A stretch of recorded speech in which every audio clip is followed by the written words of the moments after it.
Kita awali sore hari ini dengan informasi diduga akibat percikan api dari alat potong yang menyambar ke thinner, sebuah bengkel mobil di kawasan Curug Cimanggis, Kota Depok, ludes terbakar. Satu personil damkar mengalami luka akibat terkena ledakan.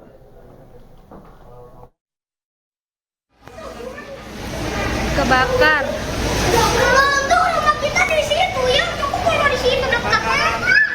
Bengkel mobil di kawasan Curug Cimanggis, Kota Depok terbakar. Petugas damkar yang tiba di lokasi langsung berjibaku untuk memadamkan api.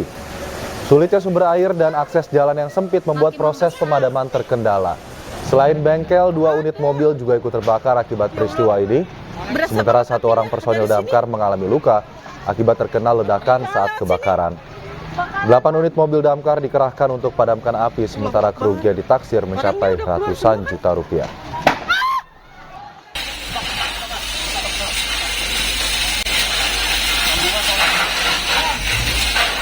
Rumah pribadinya juga di sini, mes atau apalah.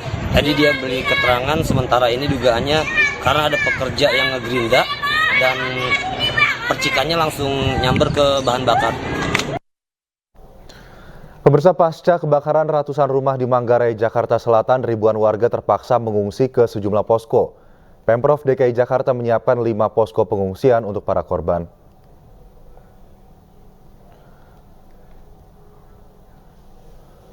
Ribuan orang kehilangan tempat tinggal akibat kebakaran yang terjadi pada Selasa dini hari. Meskipun tidak ada korban jiwa, namun kejadian ini mengakibatkan ratusan kepala keluarga kehilangan tempat tinggal sehingga harus mengungsi di posko untuk sementara waktu. Pemprov DKI Jakarta menyediakan 5 posko pengungsian untuk korban kebakaran. Sejumlah bantuan sudah diterima oleh masyarakat seperti makanan dan pakaian, namun warga masih membutuhkan bantuan lainnya seperti obat-obatan dan susu balita.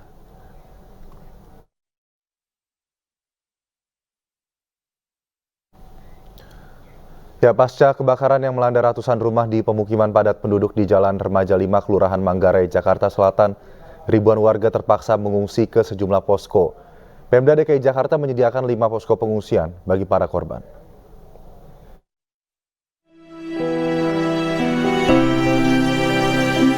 Kebakaran permukiman padat penduduk di Manggarai, Jakarta Selatan membuat ribuan warga kehilangan tempat tinggalnya.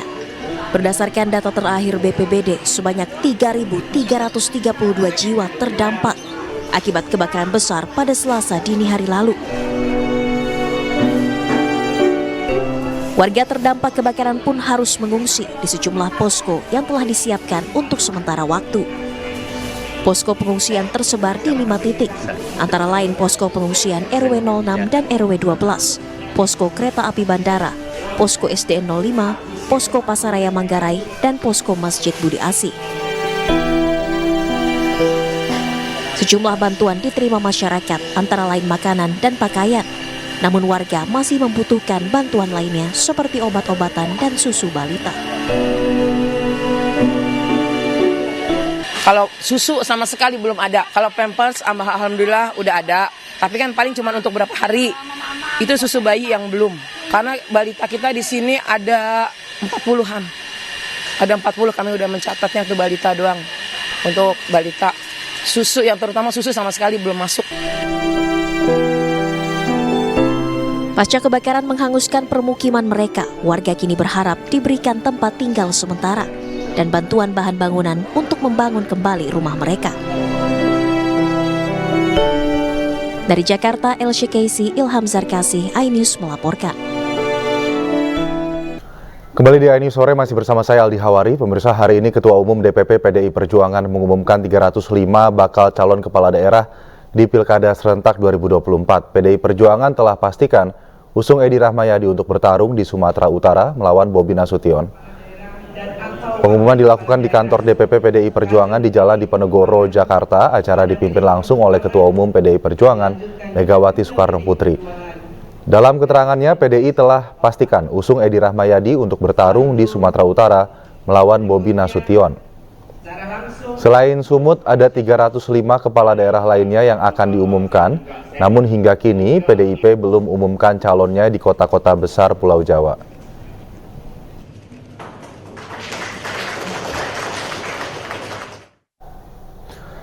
Sementara itu, Ketua Umum PDI Perjuangan Megawati Soekarno Putri menyebut ada pihak yang ingin mengambil partainya. Sebelumnya Megawati berencana untuk melepas jabatan Ketua Umum agar bisa memiliki banyak waktu luang bersama keluarganya. Umur 77, kalau menurut dari peraturan, udah pensiun tahu. Ini kamu bila-bila ibu minta untuk jadi ketua umum lagi. Kalau orang kan seneng banget ya. Aku bilang Mas Tok, gua pikirin dulu ya Tok. Gua rasanya kepingin juga deh kumpul sama keluarga. Ini disuruh jadi ketum lagi gitu. Udah gitu sekarang ada orang mau ngambil pula PDI Perjuangan. Hai gawat. Gile. Nah, wartawan tulis gile.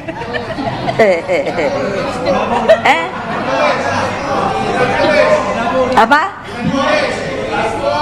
Enggak dengar.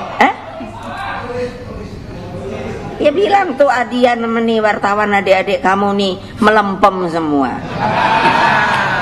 Dia nggak ngerti harga kehormatan. Iya. Aku dengar gitu. Tadinya gua mau pensiun. Saya udah punya cicit kan. Aduh cicitku lucu banget. Aduh jadi apa ya darling saya. Tahu-tahu disuruh jadi ketua umum tapi nggak nurut semua. Ngapain ya gua nggak nurut? Gitu dengar. Ini akan diambil nih kayaknya PDI Perjuangan. Saya mau jadi ketua umum lagi.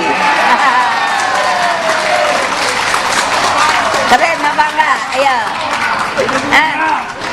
Bener enggak? Loh. Tapi kan mesti turut perintah saya, no. Iya makanya manis-manis aja sama saya. Lo mau gosok-gosok orang, lo gosok deh wartawan. Keren gak? Ini mau 17 Agustus lo, gua jadi gila dah. Gila, dipikirnya saya takut. Lo keren. Kalau saya dipanggil sama KPK, kamu pada ngikut semua ya? Gile. Ya emangnya saya pernah main korupsi apa-apa, cari aja deh. Sampai capek deh aku mikirin deh. Ridwan Kamil memberikan kode sosok berinisial S sebagai pasangannya di Pilkada Jakarta. Sosok ini akan berasal dari Koalisi Indonesia Maju Plus Plus.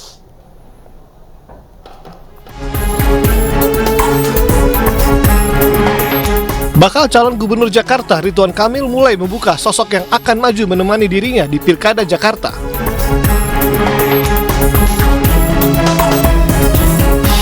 Namun RK pastikan sosok pasangannya berasal dari Koalisi Indonesia Maju Plus Plus.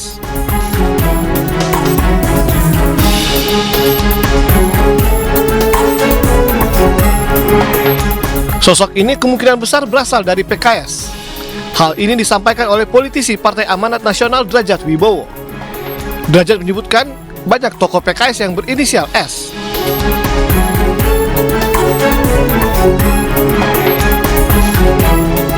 Pasangan Ridwan Kamil akan diputuskan dalam musyawarah bersama Koalisi Indonesia Maju Plus Plus. Rencananya, Kim akan umumkan pasangan Ridwan Kamil setelah 17 Agustus mendatang. Pemirsa, hari ini Kaisang Pangarep berkunjung ke kantor DPP Partai Amanat Nasional. Kedatangan Ketua Umum PSI, Kaisang Pangarep, disambut hangat oleh Ketua Umum PAN, Zulkifli Hasan. Keduanya melakukan pertemuan tertutup untuk membahas kerjasama dalam Pilkada 2024 mendatang. PAN pun mengundang Kaisang untuk hadir dalam Kongres PAN pada 23 Agustus 2024. Dalam pertemuan kali ini, PAN menawarkan Kaisang untuk maju dalam Pilkada baik di Jakarta maupun Jawa Tengah. PAN juga bantah Presiden Jokowi sodorkan Kaisang dalam Pilkada 2024. Tadi juga ada doa dari Ketum PAN supaya di tahun 2029 nanti PSI dan PAN berkoalisi. Karena dulu saya ngusulkan Mas Kaisang sama Zita untuk maju Jakarta. Saya bilang anak muda perlu tampil zamannya. Ya, saatnya anak muda tampil dulu satu setengah tahun yang lalu, bukan baru. Ya, gitu. Jadi dulu saya yang minta, Pak Jokowi nggak mau. Jadi kalau kemarin bilang ada presiden nyorong-nyorong Kaisang tuh ya nggak benar. Dulu saya minta, Pak gimana Pak kalau begini. gitu. Hah? Apa? Kalau sekarang nggak ada juga dari Pak Jokowi, nggak ada. Yang ada sih kita. Saya bilang tadi barusan, Mas Kaisang kalau nggak Jakarta, ya gimana kalau di Jawa Tengah gitu. Barusan kita yang minta, ya, gitu. Mas Kaisangnya ketawa-ketawa aja tuh. Sementara itu pemirsa, usai voice note Anies viral, PKS mengirimkan pesan suara jawaban. Dalam pesan suara yang dibuat oleh Ketua DPW PKS Jakarta Khoirudin, PKS sebut sempat ajak Anies jadi kader namun ditolak.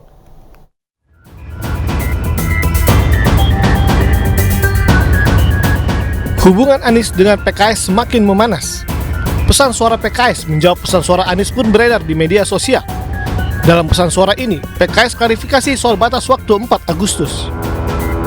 Sementara saya, Khoirudin, pernah sampaikan langsung ke Pak Anies agar kalau tidak menerima Pak Soebul Iman, maka Pak Anies bisa mengenakan jaket putih, masuk sebagai kader PKS.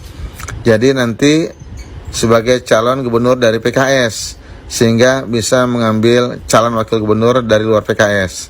Tetapi waktu itu Pak Anies tidak menyambut positif ajakan tersebut. Sebelumnya rekaman suara Anies Baswedan beredar di media sosial. Anies kaget dengan tenggat waktu 4 Agustus.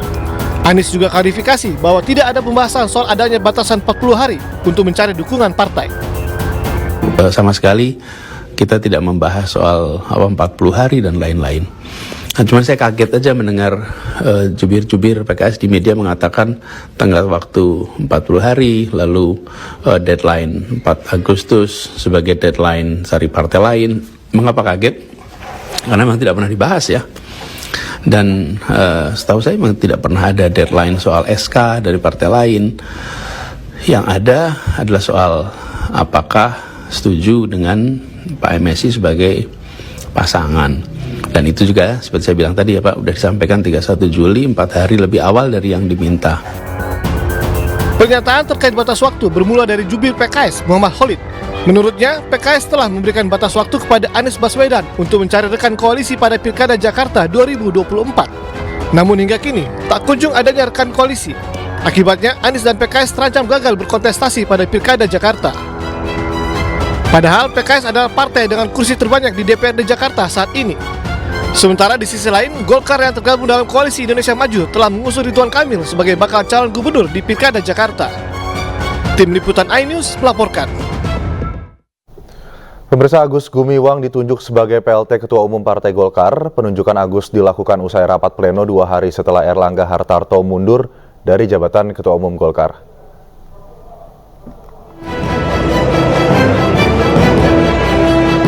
Rapat pleno Golkar berlangsung sejak Selasa pukul 7 malam di kantor DPP Golkar Jakarta.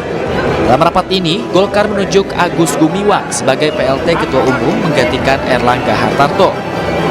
Dalam rapat pleno, Golkar juga menjadwalkan Rapimnas Partai pada 20 Agustus 2024 serta musyawarah nasional memilih Ketua Umum baru pada tanggal 21 Agustus.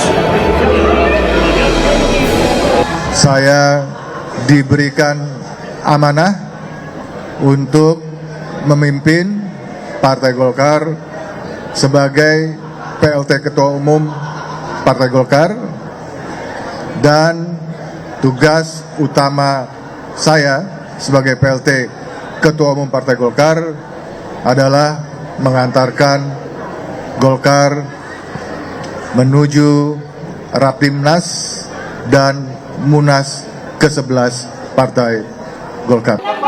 Ketua Dewan Pembina Bapilu Partai Golkar, Idrus Marham, menyatakan saat ini ada 34 DPD Provinsi sepakat mendukung Bahlil Lahadalia sebagai Ketua Umum pengganti Erlangga Hartarto. Kita berterima kasih dong. Kalau misalkan Pak Jokowi menghargai kader Golkar yang namanya Bahlil. Tidak atas nama Golkar, tetapi karena kemampuan individu, kompetensi dirinya. Mestinya kan kita terima kasih. Kan itu gitu loh. Nah ini saya kira sehingga dengan demikian belum lagi, nah ini yang paling menarik nih. Saya ditelepon beberapa DPD 1. Ini bagus juga nih Kanda. Saya bilang apa bagusnya?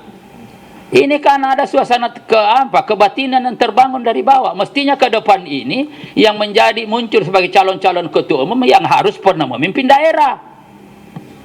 Masuk lo saya bilang apa? Ya masuk kami ini kanda. Kami dari PD1 sepakat mendukung Bahlil. Nah, untuk kapok lo. Jadi makanya ada yang nyoroti malah direspon begitu. Jadi mestinya aspirasinya ke depan, kalau mau syarat mutlaknya adalah yang menjadi ketua umum harus pernah memimpin daerah. Jangan secara tiba-tiba di atas tidak tahu suasana kebatinan daerah. Dan sekarang secara faktual yang komunikasi adalah itu sudah lebih dari 30 DPD yang memberikan dukungan kepada Bahlil sebagai ketua umum. Itulah sebabnya mungkin sudah 33, yang lain ini mungkin hanya masalah teknis saja. Dan saya punya keyakinan nanti lengkap menjadi 38. Keputusan Erlangga Hartarto meninggalkan kursi jabatan Ketua Umum Golkar mengejutkan banyak pihak. Spekulasi bermunculan atas keputusan Erlangga. Terlebih saat pemilihan kepala daerah semakin dekat, mulai dari tekanan internal partai hingga tekanan dari pihak luar. Dari Jakarta, Tim Liputan iNews melaporkan.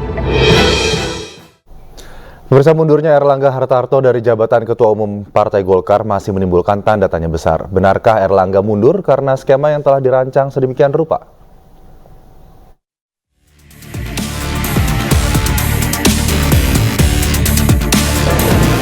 Usai Erlangga Hartarto mengundurkan diri dari posisi Ketua Umum Partai Golkar, partai berlambang beringin ini telah menggelar rapat pleno dan memutuskan Agus Gumiwang sebagai PLT Ketua Umum Partai Golkar hingga terpilihnya Ketua Umum definitif. Sejumlah nama mencuat sebagai kandidat Ketua Umum definitif di Munaslup Partai Golkar yang akan digelar dalam waktu dekat. Di antaranya Bahlil Lahadalia dan Bambang Susatyo. Bahkan muncul dugaan Erlangga mundur karena adanya tekanan. Dan nama yang akan menjadi penggantinya sudah ditentukan di internal partai. Namun hal ini dibantah oleh Partai Golkar. Yang pertama, tidak ada rancangan mengenai PLT Ketua Umum sebelum tanggal 10, ya, sebelum Sabtu malam, itu sama sekali nggak ada, tidak ada wacana, saya tidak ada, pikiran tidak ada. Kita mewacanakan setelah secara resmi Pak Erlangga mengumumkan pengunduran dirinya, itu berhitung mulai baru kemarin hari Minggu kita mulai berkomunikasi dengan beberapa ketua umum, wakil ketua umum maksud saya, dan kemarin hari Senin dan sampai tadi malam. Dan alhamdulillah kita telah melakukan lobby politik, komunikasi politik dari 11 wakil ketua umum, di mana 7 sampai 9 wakil ketua umum sudah ada kesepakatan nurani untuk kita mendinamisasi politik ini dengan kekeluargaan, dengan semangat kegotong royongan, musyawarah mufakat, sehingga insya Allah rapat nanti akan berjalan dengan dinamis tapi mulus sesuai dengan harapan seluruh kader Partai Golkar Indonesia. Kita tidak melihat ada intervensi kekuasaan dalam hal ini. Kenapa? Pak Erlangga baik secara pribadi maupun ketua Partai Golkar itu sangat dekat dan sangat komunikatif dengan Presiden Jokowi dan Presiden terpilih pasangan Prabowo Gibran, itu sangat komunikatif dan sangat kekeluargaan. Pak Nurdin Halid tidak salah mengatakan itu, tapi kami sebagai pengamat, sebagai akademisi harus jujur. Tidak mungkin intervensi itu ada lalu dikatakan ada. Ya pasti akan berkata yang lain. Tetapi kalau kita lihat kronologinya, ya kalau saya bahas skemanya, Pak Erlangga mundur karena ditekan, lalu akan terjadi PLT, PLT-nya sudah kebaca juga siapa, arah-arahnya ke Pak Agus Gumiwang. Lalu siapa ketua umum yang definitifnya? Adalah Pak Bahlil. Kan itu sebenarnya, dan dalam konteks itu ya sah-sah saja. Mau nanti musyawarahnya demokratis, itu adalah mekanisme yang ada dalam Partai Golkar, tetapi rancangan skema kekuasaan kan mengarah ke sana gitu. Ya nanti dicari pembenaran, Pak Bahlil bagus, Pak Bahlil oke, Pak Bahlil berprestasi, dan itu sesuatu yang bagus saja dalam konteks dinamika dalam pencalonan di Partai Golkar. Tapi kami membacanya sudah terbaca sejak awal bahwa memang ada tangan-tangan invisible hand dalam konteks mundurnya Pak Erlangga, dan kita akademisi mohon maaf tidak bodoh dalam konteks menganalisa itu gitu. Tetapi apapun yang disampaikan oleh petinggi Partai Golkar termasuk Pak Nurdin Halid kita hormat ya. Kini publik pun menanti siapa yang akan menakodai partai berlambang beringin selanjutnya. Tim Liputan iNews melaporkan. Presiden Joko Widodo menyatakan bahwa mundurnya Erlangga sebagai Ketua Umum Golkar merupakan urusan internal partai. Presiden pun menegaskan tidak ada cawe-cawe dirinya terkait mundurnya Erlangga Hartarto. Urusan Pak Erlangga itu urusan internal partai. Di partai itu ada proses, ada mekanisme. Silahkan ditanyakan kepada Golkar, kepada Pak Erlangga. Ini di sini juga ada Golkar, Pak Tito, tanyakan. Jangan saya mencampuri internal partai. Artinya penilaian orang ketika mengaitkan Bapak misalnya mendesak Pak Erlangga untuk keluar, ada cawe-cawe itu Bapak bantah ya Pak ya? Bapak seperti apa? Tidak ada. Pemirsa, tim kuasa hukum 6 terpidana kasus pembunuhan Vina dan Eki mengajukan peninjauan kembali atau PK di Pengadilan Negeri Kota Cirebon, Jawa Barat. Rencananya tim kuasa hukum akan mengajukan 50 saksi fakta dan juga ahli yang akan dihadirkan pada sidang PK nanti.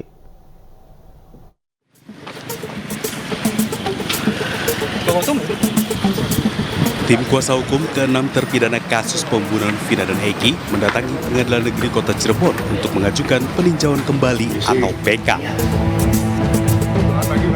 Ke-6 terpidana yang mengajukan PK yakni Rivaldi, Eka Sandi, Eko Ramdhani, Hadi Saputra, Jaya, dan Supriyanto. Dalam PK nanti, rencananya tim kuasa hukum ke-6 terpidana telah mengajukan 50 saksi fakta dan ahli yang akan dihadirkan pada sidang PK nanti. Selain itu, terdapat 4 novum atau bukti baru yang juga akan dibawa pada sidang PK nanti. Harapan kami dengan novum-novum yang kami hadirkan sesuai dengan KUHP ya, 263 ayat 2, ada 3 hal novum, kekhilapan hakim, dan juga satu dengan yang lain keputusan yang bertentangan. Itu tiga-tiganya kami dapatkan dan kami hadirkan. Sementara terkait dihadirkannya ke-6 terpidana pada sidang PK nanti, pihaknya telah mengajukan kepada PN Cirebon untuk menghadirkan ke-6 terpidana pada sidang PK nanti. Dari Cirebon, Jawa Barat, Toy Iskandar, iNews melaporkan. Saka Tatal, mantan terpidana kasus pembunuhan Vina dan Eki di Cirebon, memenuhi panggilan pemeriksaan Bareskrim Polri. Saka diperiksa oleh Bareskrim Polri terkait dugaan keterangan palsu yang melibatkan AF dan Dede.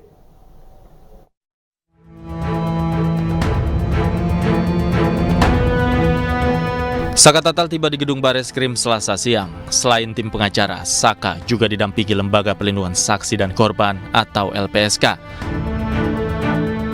Di hadapan wartawan, Saka menegaskan bahwa dirinya tidak pernah mengenal saksi Aep dan Dede.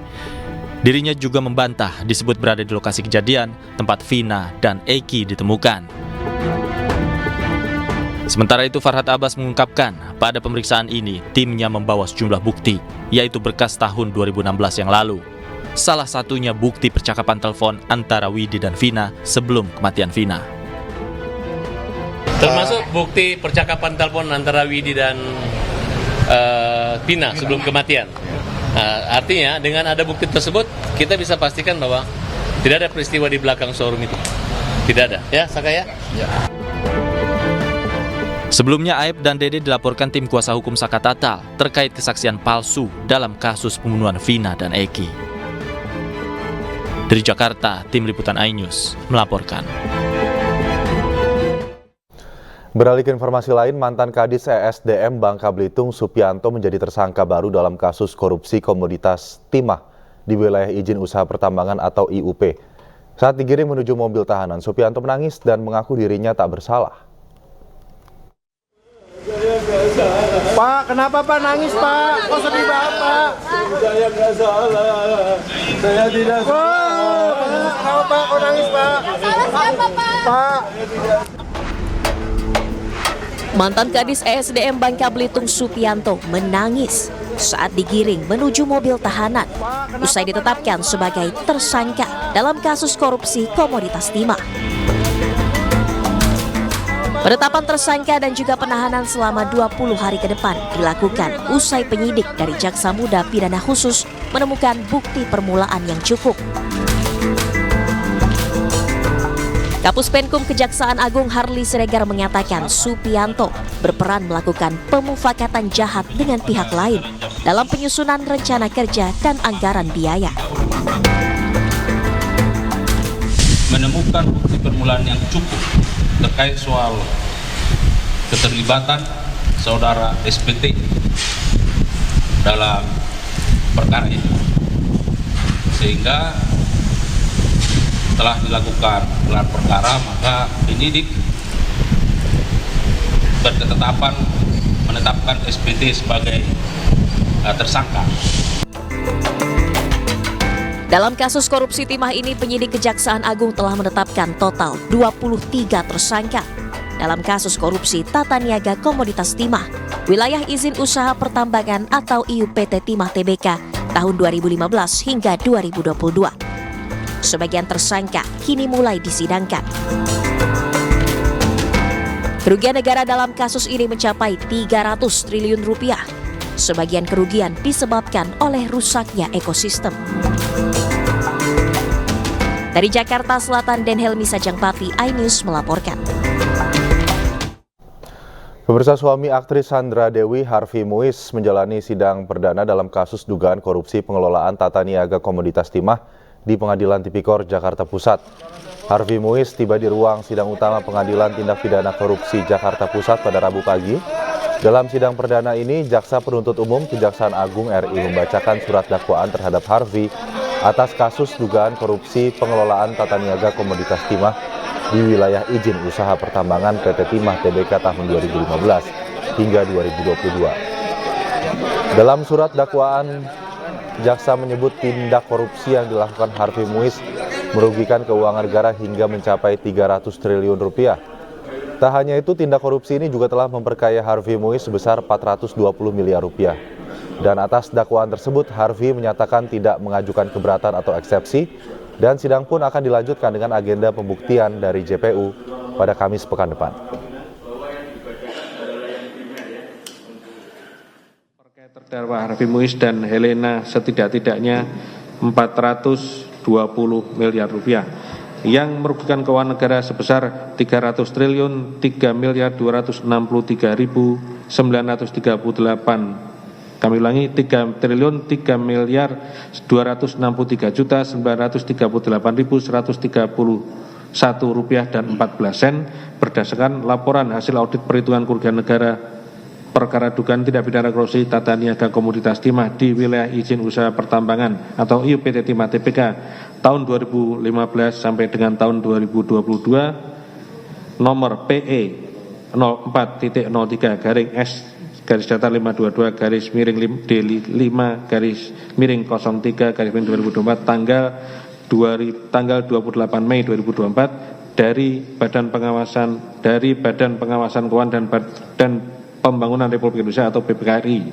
Perbuatan tersebut dilakukan dengan cara lagi yang mulia, saya mengerti tentang dakwaannya dan saya mohon izin untuk melanjutkan ke tahap selanjutnya kalau diperbolehkan, ke tahap pembuktian. Tidak mengajukan eksepsi. Iya, yang mulia, tidak mengajukan eksepsi. Itu ya. Kita beralih ke informasi lainnya. Jelang peringatan Hari Ulang Tahun ke-79 Republik Indonesia, Presiden Joko Widodo menyematkan tanda jasa dan tanda kehormatan kepada 61 tokoh di Istana Negara Jakarta hari ini. Pemberian tanda jasa dan kehormatan ini sebagai bentuk penghargaan negara atas kontribusi besar yang telah diberikan oleh para tokoh dalam berbagai bidang selama masa pemerintahan Presiden Joko Widodo. Berbagai tanda jasa dan kehormatan yang diberikan yaitu medali kepeloporan untuk 2 orang, tanda kehormatan Bintang Republik Indonesia untuk 2 orang, tanda kehormatan Bintang Mahaputra untuk 39 orang, tanda kehormatan Bintang Jasa untuk 17 orang, dan tanda kehormatan Bintang Budaya Parama Dharma untuk 2 orang. 61 orang penerima penghargaan terdiri dari 23 orang merupakan menteri, 10 orang wakil menteri, 9 orang pejabat lembaga tinggi negara, 7 orang pejabat pimpinan lembaga pemerintah dan non-kementerian, 5 orang pejabat TNI dan Polri, 5 orang WNI dengan latar belakang profesi, dan 2 orang budayawan.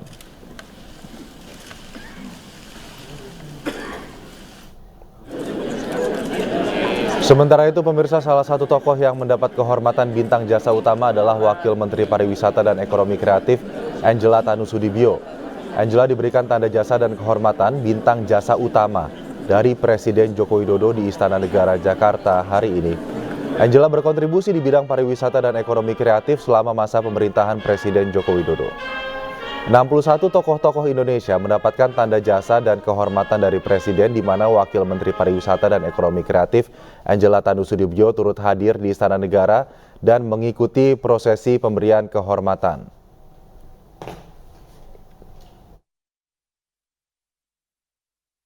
Pertama-tama saya mengucapkan terima kasih dan tentunya ini merupakan suatu apresiasi dan saya berharap ini bisa menjadi motivasi ya tentunya, dan tentunya ini juga saya abdikan untuk seluruh stakeholders pariwisata, karena selama 5 tahun belakangan ini memang saya bertugas di Kementerian Pariwisata dan Ekonomi Kreatif. Semoga ini memacu kami untuk semakin bisa mengabdi untuk masyarakat, khususnya di pariwisata ke depannya. Ya pastinya pertama, kalau misalnya sebagai individu saya akan terus explore Indonesia karena masih banyak yang indah, dan tentunya karena pariwisata Indonesia ini erat juga dengan media ya, tentunya kita harus explore terus di media, dan saya kira saya akan terus mendorong karena saya juga sebagai Ketua Umum Partai Perindo, ini kami juga ada kepala-kepala daerah dari Partai Perindo yang kami dorong, dan kami berkomitmen untuk mendorong pariwisata Indonesia semakin maju melalui kepala daerah kami dan juga Pemirsa, Kaukus Perempuan Politik Indonesia atau KPPI menggelar Rapat Kerja Nasional tahun 2024 Rakernas yang membahas evaluasi ketercapaian serta keterwakilan perempuan dalam pemilu 2024 ini juga diikuti perwakilan dari Kartini Perindo.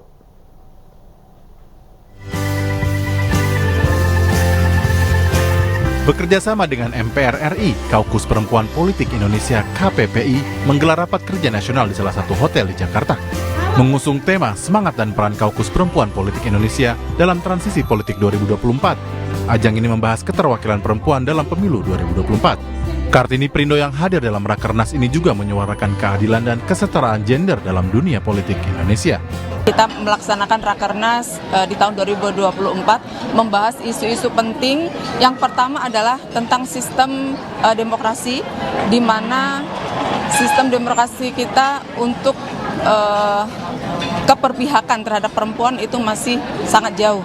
Kami sebagai Kartini Perindo dalam hal ini terus tetap aktif ya dalam KPPI, Kaukus Perempuan Politik Indonesia.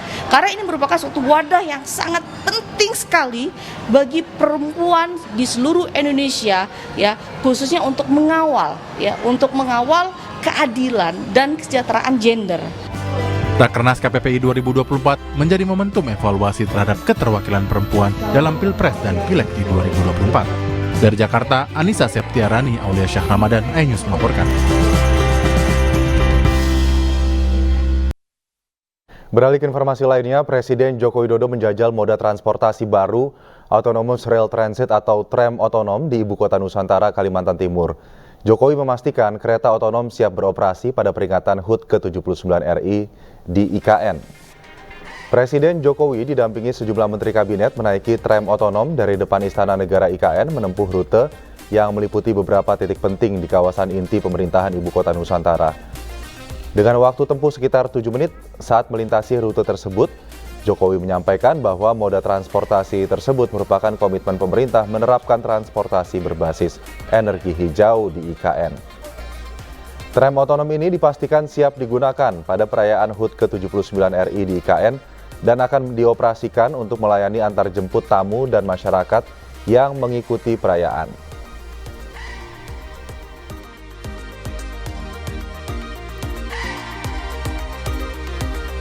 Pakai ART ini memang harus jalan itu harus lebar, dan jalan di IKN memang sudah didesain lebar, jadi memang cukup untuk itu. Kota-kota lain di Indonesia saya kira semuanya sekarang ini memerlukan transportasi massal yang berbasis energi hijau. Kota-kota seperti Surabaya, kemudian Makassar, Medan, Bandung, saya kira sudah memerlukan transportasi massal seperti ini. Kalau kita pengen, ini kan harganya kira-kira 70-an miliar satu unit ya, satu unit rangkaian kira-kira 70.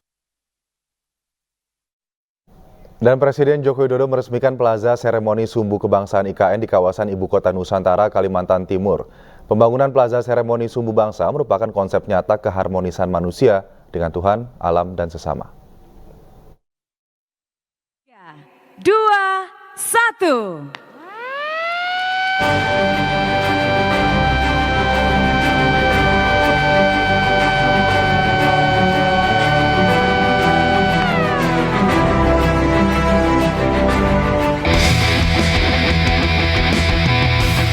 Presiden Joko Widodo meresmikan Plaza Seremoni Sumbu Kebangsaan IKN di kawasan Ibu Kota Nusantara, Kalimantan Timur. Presiden didampingi beberapa Menteri Indonesia Maju, diantaranya Mensesnek Pratikno, Sekretaris Kabinet Pramono Anung, dan Menteri PUPR Basuki Hadi Mulyono. Dalam peresmian tersebut, Jokowi menyebutkan Plaza Seremoni Sumbu Kebangsaan IKN dibangun sebagai konsep nyata keharmonisan antara manusia dengan Tuhan, alam, dan sesama. Sumbu kebangsaan ini merupakan ruang terbuka yang menggambarkan keharmonisan hubungan antara manusia dengan Tuhan, manusia dengan alam lingkungan, dan manusia dengan sesamanya. Saya berharap kehadiran sumbu kebangsaan yang dilandasi filosofi keluhuran hubungan Tuhan, manusia, dan alam ini akan menjadikan ibu kota negara Nusantara sebagai kota yang harmonis, nyaman, dan damai. Jokowi juga menambahkan selain membangun infrastruktur dasar, fasilitas pendukung untuk melengkapi keistimewaan ibu kota Nusantara juga sudah dilakukan. Tim Liputan iNews melaporkan. Presiden Joko Widodo mengukuhkan 76 anggota pasukan pengibar bendera Paskibraka di Ibu Kota Negara Nusantara. Seluruh anggota Paskibraka tersebut nantinya akan bertugas di IKN pada perayaan HUT ke-79 RI 17 Agustus mendatang.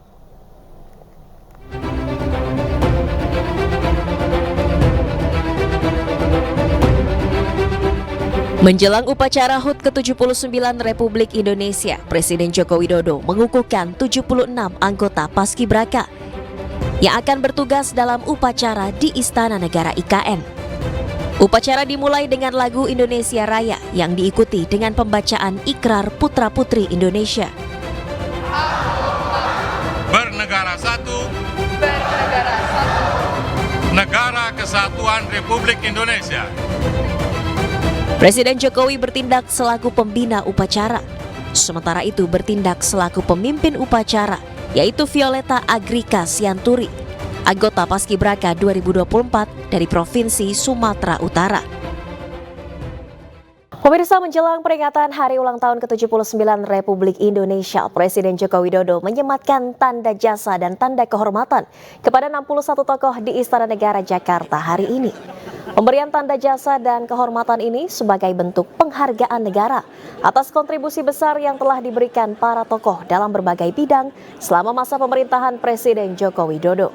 Berbagai tanda jasa dan kehormatan yang diberikan yaitu medali kepeloporan untuk 2 orang, tanda kehormatan Bintang Republik Indonesia untuk 2 orang, tanda kehormatan Bintang Mahaputra untuk 39 orang, tanda kehormatan Bintang Jasa untuk 17 orang, dan tanda kehormatan Bintang Budaya Paramadharma untuk 2 orang. 61 orang penerima penghargaan terdiri dari 23 orang merupakan menteri, 10 orang wakil menteri, 9 orang pejabat lembaga tinggi negara, 7 orang pejabat pimpinan lembaga pemerintah dan non-kementerian, 5 orang pejabat TNI dan Polri, 5 orang WNI dengan latar belakang profesi, dan 2 orang budayawan.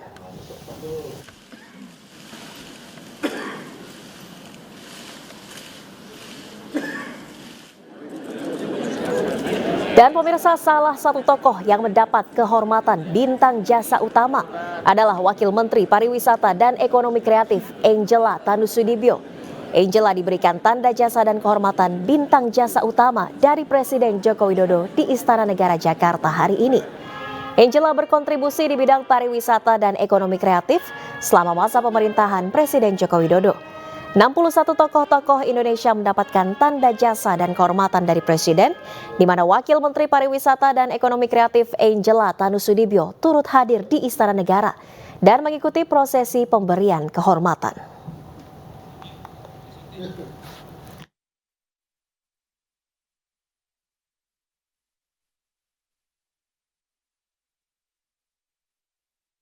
Pertama-tama saya mengucapkan terima kasih dan tentunya ini merupakan suatu apresiasi dan saya berharap ini bisa menjadi motivasi ya tentunya, dan tentunya ini juga saya abdikan untuk seluruh stakeholders pariwisata karena selama 5 tahun belakangan ini memang saya bertugas di Kementerian Pariwisata dan Ekonomi Kreatif. Semoga ini memacu kami untuk semakin bisa mengabdi untuk masyarakat khususnya di pariwisata ke depannya. Ya pastinya pertama kalau misalnya sebagai individu saya akan terus explore Indonesia karena masih banyak yang indah, dan tentunya karena pariwisata Indonesia ini erat juga dengan media ya, tentunya kita harus explore terus di media, dan saya kira saya akan terus mendorong karena saya juga sebagai Ketua Umum Partai Perindo, ini kami juga ada kepala-kepala daerah dari Partai Perindo yang kami dorong, dan kami berkomitmen untuk mendorong pariwisata Indonesia semakin maju melalui kepala daerah kami dan juga alek kami yang nanti akan bertugas. Terima kasih Anda masih di iNews Sore. Pemirsa, relawan Indonesia kembali mempersiapkan 10 truk bantuan kemanusiaan ke Gaza senilai lebih dari 6 miliar rupiah. Berikut liputan jurnalis iNews Jajang Diraja Negara dari Yordania. Pemirsa, saat ini saya ada di sebuah gudang di kota Rusaifa, Provinsi Zarko, Yordania, dan saya akan mengajak Anda untuk melihat bagaimana bantuan kemanusiaan dari Indonesia dikemas oleh warga lokal dan relawan dari Indonesia untuk nanti didistribusikan bagi masyarakat di Gaza, Palestina. Relawan Yordania mempersiapkan 6.780 paket bantuan kemanusiaan di sebuah gudang di Rusaifa, Yordania. Pengemasan bantuan kemanusiaan ini juga dibantu para relawan asal Indonesia, seperti Nasibah Nukbi, mahasiswi University of Jordan asal Kalimantan Timur ini. Bersama mahasiswa lainnya, ia bertugas mengemas 10 jenis sembako dalam kotak senilai $50 Amerika per paketnya. Dari kegiatan volunteer ini banyak banget pengalaman, banyak banget pelajaran yang diambil dari kegiatan-kegiatan yang ada di volunteer ini gitu. Di antaranya yang pasti gimana cara kita bisa teamwork, gimana kita interaksi dengan banyak orang, gimana kita ngatur waktu kita dengan kegiatan kita di kampus, kegiatan kita di rumah gitu. Rencananya, hampir 7.000 paket sembako ini didistribusikan dengan 10 truk melalui Zikim, pintu perbatasan Israel-Yordania. Karena bantuan-bantuan internasional, bantuan yang menuju ke Gaza, Palestina itu sepenuhnya dikawal oleh pihak tentara Yordania, sehingga hal-hal yang kemungkinan terjadi pengerusakan, penjarahan oleh kelompok-kelompok Yahudi garis keras itu bisa dihindari karena bantuan-bantuan yang melalui Yordania itu dikawal langsung oleh tentara dari angkatan kerajaan Yordania. Sudah 6 kali bantuan kemanusiaan dari Indonesia dan dunia internasional berhasil menjangkau Gaza melalui Zikim bersama bantuan lain dari dunia internasional. Padahal sebelumnya, bantuan melalui Rafah dan Kerem Salom sulit menembus barikade Zionis Israel. Dari Rusaifa, Yordania, Jajang Diraja Negara, iNews melaporkan.